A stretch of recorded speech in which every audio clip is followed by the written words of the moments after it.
മഹാനായ സയ്യിദുനാ കരീമുല്ലാഹി മൂസ അലൈഹിസ്സലാം, മൂസാ നബി അലൈഹിസ്സലാം അല്ലാഹുവിനോട് ഒരു ചോദ്യം ചോദിച്ചു. യാ റബ്ബി ലിമ ഖലഖതനാ, പഠിച്ചോനെ എന്തിനാണ് അല്ലാഹ് നീ ഈ നരകം പഠിച്ചത് ചോദിച്ചു.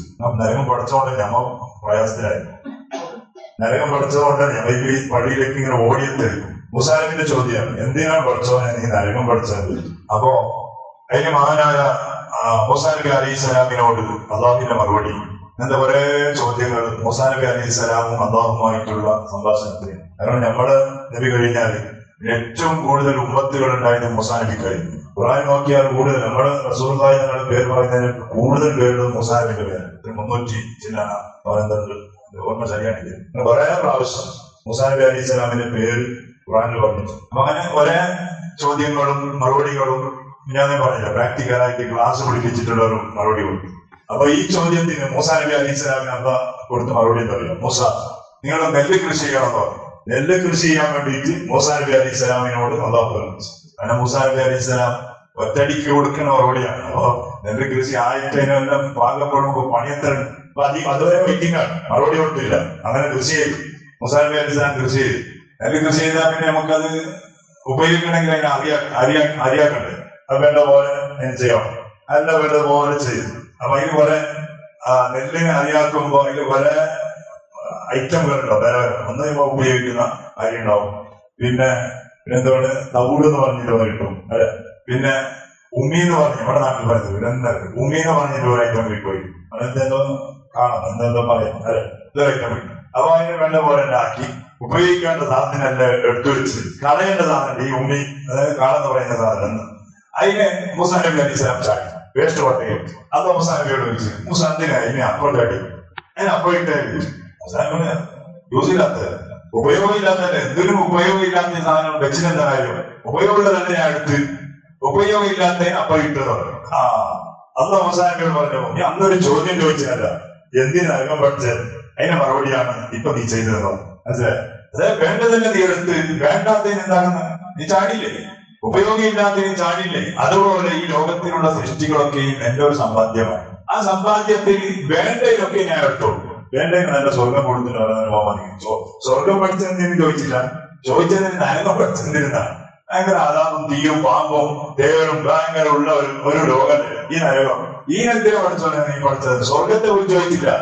അപ്പൊ മൂസാ നബി അലൈഹിസ്സലാം കൃഷി ചെയ്ത് വേണ്ടതെല്ലാം ഉപയോഗിച്ച് വേണ്ടാത്തതിനെ കളഞ്ഞപ്പോ അല്ലാഹു പറഞ്ഞു, ഇതാണ് ഞാനും ചെയ്തത്. എന്റെ സമ്പാദ്യം ഈ സൃഷ്ടി എന്ന് പറഞ്ഞ എന്റെ സമ്പാദ്യമാണ്. നല്ലതുണ്ട്, നല്ലത് ഞാൻ എടുക്കും. വേണ്ടാതെ ചാടാൻ ഒരു സ്ഥലം, ചാടാൻ വേണ്ടിയിട്ട് യൂസ് ഇല്ലാത്തതാണ്.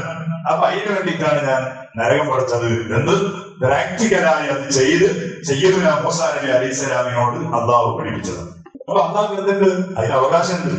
അള്ളാഹിന്റെ സൃഷ്ടി, അള്ള ഉണ്ടാക്കിയ സൃഷ്ടി, അതായത് അള്ളാഹുവിന്റെ കൃഷികളാകുന്ന ഞങ്ങൾ അള്ള ഉണ്ടാക്കിയതാണ്. ഇതിനെ എന്തും ചെയ്യാൻ, വേണ്ടാത്തതിനെ വേണ്ടാത്ത സ്ഥലത്തിലേക്ക് എറിയാൻ അവകാശമുള്ളവനാണ് അല്ലാഹ്. അതേ മൂസാ നബി അലൈഹിസ്സലാത്തു വസ്സലാം ഒരിക്കൽ അള്ളാഹിനോട് പറഞ്ഞു, പഠിച്ചോനെ കുറെ ആളുകൾ എന്നെ വല്ലാത്ത വേദനിപ്പിക്കണോട്, അവര് നാമം ശരിയില്ല, ഞാൻ എന്ത് ചെയ്താലും എന്നെ കുറ്റം പറയുന്നു, എന്ത് ചെയ്താലും കുറ്റം. അപ്പൊ അതുകൊണ്ട് പഠിച്ചോനെ എന്നെ ഈ വേദനിപ്പിക്കുന്നവനെ ആളുണ്ടല്ല, അവനെ നീ നശിപ്പിക്കുന്നവൻ. മൂസാ നബി അലൈഹിസ്സലാം, എന്നെ വേദനിപ്പിക്കുന്ന നാവ് കൊണ്ട് എന്നെ ശല്യപ്പെടുത്തുന്ന ആളുകൾ, അവരെ കൊണ്ട് ഒരു മുണയില്ല പഠിച്ചോനെ, അവരെ നീ നശിപ്പിക്കണേ അല്ലാഹ് എന്ന് മൂസാ അലൈഹിസ്സലാം അല്ലാഹുവിനോട് പറഞ്ഞപ്പോ അല്ലാഹ് മൂസാ നബി അലൈഹിസ്സലാമിനോട് പറഞ്ഞു, മൂസ, വെറും ഒരു നാവ് കൊണ്ട് നിന്നെ പ്രയാസപ്പെടുത്തുന്ന ആളുകൾ നിന്നെ ഇത്തരം ബേജാറാക്കിയിട്ടുണ്ടെങ്കിൽ എന്തെല്ലാം നിന്റെ അടിമകളാണ് എന്നെ ചെയ്യുന്നത് അറിയോ? എന്റെ അടിമ, എനിക്ക് അവകാശപ്പെട്ട എന്റെ അടിമകൾ എനിക്ക് നാവ് കൊണ്ട് മാത്രമേ വേദനിപ്പിക്കുന്നത്. എന്റെ അടിമകൾ എന്നെ എന്തെല്ലാം ചെയ്യാൻ തുടങ്ങിയിട്ട് കാലത്രയായി. ഞാൻ എന്തെങ്കിലും ചെയ്ത, ഞാൻ അങ്ങനെ എന്തെങ്കിലും ചെയ്തോ? അപ്പൊ ഞാൻ ചെയ്യാൻ തുടങ്ങിയാൽ ഇതെല്ലാം ചെയ്യാനുണ്ടാവും. എന്തേ കാരണം? മൂസ, നിന്റെ ആളുകളൊക്കെയും നിന്റെ അനുയായികൾ നിനക്ക് അവകാശപ്പെട്ടവരൊന്നുമല്ല, നിന്നെ നേതാവായി കൊണ്ടു നടക്കുന്നവര് മാത്രമാണ്, നിന്നെ ഒരു പ്രവാചകനായി കാണുന്നവര് മാത്രമാണ്. പക്ഷെ അടിമകൾ, ഈ ലോകത്തിലുള്ള സൃഷ്ടികളൊക്കെയും അവരെന്റെ സ്വന്തമാണ്, അവരെന്റെ അവകാശികളാണ്, അവകാശപ്പെട്ടവനാണ് ഞാൻ. ഹൽക്കും മുൽക്കും ഇൽക്കും എല്ലാം എനിക്കുള്ളതാണ്. എന്നിട്ട് പോലും ഞാൻ അവരെ ബാക്കി വെക്കുന്നില്ലേ? അള്ളാഹുവിന്റെ ചോദ്യം ആരോട്? സയ്യിദുനാ കരീമുല്ലാഹി മൂസ അലൈഹിസ്സലാം. നമുക്കൊന്നുമില്ല, എല്ലാം അള്ളാഹുള്ളതാണ്. ഒരാൾ പറയുന്നില്ല എനിക്ക് ഇത്ര സ്ഥലമുണ്ട്, എനിക്ക് ഇത്ര ഉണ്ട്, അങ്ങനെ ഉണ്ട്, ആലക്കരുണ്ട്, പത്തക്കരുണ്ട്, അല്ലെ, എല്ലാം ബന്ധമുണ്ട്. എന്താ നമുക്കുള്ളത്? അതിനെന്താ വളർച്ചന്റെ രേഖയായി നമുക്ക് ആധാരങ്ങളൊക്കെ കാണിക്കാനുണ്ടാവും. സ്ഥലത്തിന്റെ പട്ട എത്ര നമ്മുടെ നാട്ടിൽ എത്ര ആള് അനുഭവം നമുക്ക് പറയാനുണ്ട്. മരിച്ചപ്പോ ഏതൊക്കെ സ്ഥലമുണ്ട് കുടുംബത്തിന് അറിയില്ല, എത്ര സ്ഥലമുണ്ട് കുടുംബത്തിന് അറിയില്ല, എത്രയോ സ്ഥലങ്ങളും പറമ്പുകളും എത്രയോ ഉണ്ടാക്കി വെച്ച ആളുകൾ. പക്ഷെ അതൊക്കെയും അവർക്ക് അവകാശപ്പെട്ടതായിരുന്നില്ല. അവകാശപ്പെട്ടതായിരുന്നുവെങ്കിൽ മരിക്കുന്ന സമയത്തും അവർ അതിനെ കൊണ്ടുപോകേണ്ടതായിരുന്നു. അതിവിടെ ബാക്കിയാണ്.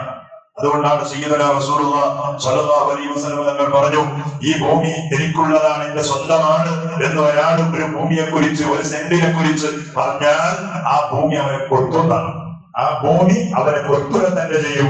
അല്ലെ, ഉറപ്പല്ലേ?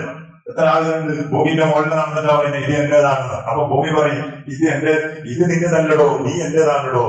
അതുകൊണ്ട് തന്നെ ഇവിടെ പള്ളിന്റെ ചുറ്റുപാടത്തൊക്കെ ഭൂമിന്റെ പള്ളന്റെ ഉള്ളിൽ കിടക്കാം. ഏത് മനുഷ്യരാണ്? ഭൂമിന്റെ മുകളിൽ പറഞ്ഞ മനുഷ്യരാണ്. ഇതൊക്കെ എന്റേതാണ്, ഇതൊക്കെ എന്റേതാണ്. അപ്പൊ ഭൂമി പറയുന്ന ഒരു വാക്കുണ്ട്, ഇതൊക്കെ എന്റേതല്ലടോ, നീ എന്റേതാണല്ലോ. കാരണം നമുക്ക് കിടക്കേണ്ട സ്ഥലമാണ് ഭൂമിന്റെ ഉള്ളിൽ എന്ന് പറഞ്ഞാൽ. ഖബറെന്ന് പറഞ്ഞാൽ അതല്ലേ ഭൂമിന്റെ പള്ളല്ലേ. ആ പള്ളയിൽ പോയിട്ട് കിടക്കേണ്ട മനുഷ്യരാണ് ഇതൊക്കെയും അവകാശപ്പെടാൻ ഒരു അവസരവും ഇല്ലാത്തവരാണ്. അതുകൊണ്ട് എല്ലാത്തിന്റെയും അവകാശി അല്ലാഹുവാണ്. എല്ലാത്തിന്റെയും അവകാശി അല്ലാഹുവാണ്. അതാണ് ആയത്തുൽ കുർസിയിലൂടെ പറയുന്നത്, ലഹു മാ ഫിസ് സമാവാതി വമാ ഫിൽ അർദ്. അല്ലാഹുവിന്റെ സ്വന്തമാണ് ആകാശങ്ങൾ, ഭൂമികൾ, അതിലുള്ളതെല്ലാം. ഈ ഒരു വിശ്വാസം, ഈ ഒരു ഈമാൻ നമ്മുടെ ഉള്ളിലുണ്ടായാൽ ഏകദേശം നമ്മുടെ അഹങ്കാരങ്ങൾ കുറച്ച് പറയും. ഒരാൾ പറയുന്നില്ല ഭയങ്കര കണ്ണേറാണ് സാർ, കണ്ണേർ ഏറ്റവും വലിയ കണ്ണേരതായിരുന്നു. ഏറ്റവും വലിയ കണ്ണേർ എനിക്ക് എന്റെ കണ്ണാണ്, പിന്നൊരുത്തൻ എന്നെ പറയാനില്ല. അതായത് ഇപ്പൊ ഞാൻ തരക്കേടില്ല എന്ന് എനിക്ക് തോന്നിയാൽ അതന്നെയാണ് ഏറ്റവും വലിയ കണ്ണേർ. ഇനി എപ്പോ വരുന്നത്? കിബറുണ്ടാക്കുമ്പോഴാണ്. കിബറുണ്ടാകുമ്പോ ഞാനെന്ന് എപ്പോ വരുന്നത്? ഞാൻ തരക്കേടില്ല, എന്റെ കയ്യിൽ പറയേണ്ടത് എപ്പോഴാണ് ഇത് വരുന്നത്? എനിക്ക് സ്വന്തം കിബർ വരുമ്പോഴാ. അപ്പൊ മാന്മാർ പറഞ്ഞു, ഏറ്റവും വലിയ കണ്ണേറ് മറ്റൊരുത്തൻ നിന്നെ കുറിച്ച് പറയാനല്ല, നീ നിന്നെ കുറിച്ച് പറയാനാണ്. ഞാൻ തരക്കേടില്ല എന്നൊരു തോന്നൽ എനിക്ക് വന്നാൽ അതോടുകൂടിയിട്ട് കണ്ണേറ് ബാധിച്ചു. അപ്പൊ അതാണ് പറഞ്ഞത്, നമുക്ക് സ്വന്തമായിട്ടൊന്നും ഇവിടെ അവകാശപ്പെടാൻ ഇല്ല എന്നതാണ്. അള്ളാഹു നമുക്ക് മനസ്സിലാക്കാനുള്ള തോന്നിയത് തന്നെ. നമ്മുടെ തറപ്പെ നമ്മുടെ കയ്യിൽ നീ ഏൽപ്പിച്ച ഒരുപാട് സമ്പത്തുകൾ, ഒരുപാട് കുടുംബങ്ങൾ, ഒരുപാട് മക്കൾ, ഭാര്യമാർ, അങ്ങനെ പലതുമുണ്ട് നീ തന്നത്. ഈ ഉമ്മാന്റെ പള്ളിയിൽ നിന്നെത്തി ഈ ഭൂമിയിലേക്ക് ഇറങ്ങി വരുമ്പോ നഗ്നരായി നീണ്ട ഒരു പൊക്കിനും കുറച്ച് രോമങ്ങളും കുറച്ച് നഖങ്ങളും, അത് 7ാമത്തെ ദിവസമാകുമ്പോ അതിനൊക്കെ കടന്നു. പിന്നെ ഒന്നുമില്ല പഠിച്ചോനെ. അതിന് അവസാനം ഭൂമിയുടെ പള്ളിയിലേക്ക് കടന്നു പോകുമ്പോ അതേ രൂപത്തിൽ ഇറങ്ങി പോകേണ്ട ഞങ്ങൾ അതിന്റെ ഉള്ളിൽ ആസ്വദിക്കുന്നത് മുഴുവൻ നീ തന്നതാണല്ലോ. അതിലൊക്കെയും ഞങ്ങൾക്ക് നീ വലിയ ബർക്കത്ത് നൽകണേ അമ്മ. നീ തന്നതിൽ ഞങ്ങൾക്ക് സന്തോഷം നൽകണേ അമ്മ. നീ തന്നതിൽ നമുക്ക് നീ സംതൃപ്തി നൽകണേ അമ്മ. എന്ത് നമ്മുടെ ജീവിതത്തിൽ വരുമ്പോഴും അൽഹംദുലില്ലാഹ് എന്ന് നിന്നെ സ്തുതിച്ചുകൊണ്ട് നിന്നെ സന്തോഷിപ്പിക്കാൻ റബ്ബേ ഞങ്ങൾക്ക് നീ അവസരം നൽകണേ അമ്മ. ഈമാൻ നൽകണേ അമ്മ. ഒരുപാട് ആളുകൾ പലവിധ രോഗങ്ങളെ കൊണ്ട് പ്രയാസപ്പെട്ട് ഹോസ്പിറ്റലുകളിലും വീടുകളിലും കിടക്കുന്നവരാണല്ലോ. അവർക്ക് നീ ആജിലായ കാമിലായ ശിഫാ നൽകണേ റബ്ബേ. നമുക്ക് നീ തന്ന ആരോഗ്യം അത് മരണം വരെ നിലനിർത്തണേ അല്ലാ. പെട്ടെന്നുണ്ടാകുന്ന അപകടങ്ങൾ, മാരകമായ രോഗങ്ങൾ, എല്ലാവിധ മുസീബത്തുകളിൽ നിന്ന് റബ്ബേ ഇതുപോലെയുള്ള സമയത്ത് നിന്നിലേക്ക് കൈ ഉയർത്തിയത് കാരണം ഞങ്ങൾക്ക് നീ കാവൽ നൽകണേ അല്ലാ. ഗൾഫിൽ മറ്റും അധ്വാനിക്കുന്ന ഒരുപാട് കുടുംബങ്ങളും സ്നേഹിതന്മാരും നാട്ടുകാരും ഉള്ളവരാണ്. നാം ഓരോരുത്തരും അവർക്കൊക്കെ നീ വലിയ ബർക്കത്തും റാഹത്തും സന്തോഷവും ആഫിയത്തോടുകൂടിയുള്ള ദീർഘ ആയുസ്സ് നൽകാൻ അനുഗ്രഹിക്കണേ അവർക്ക്.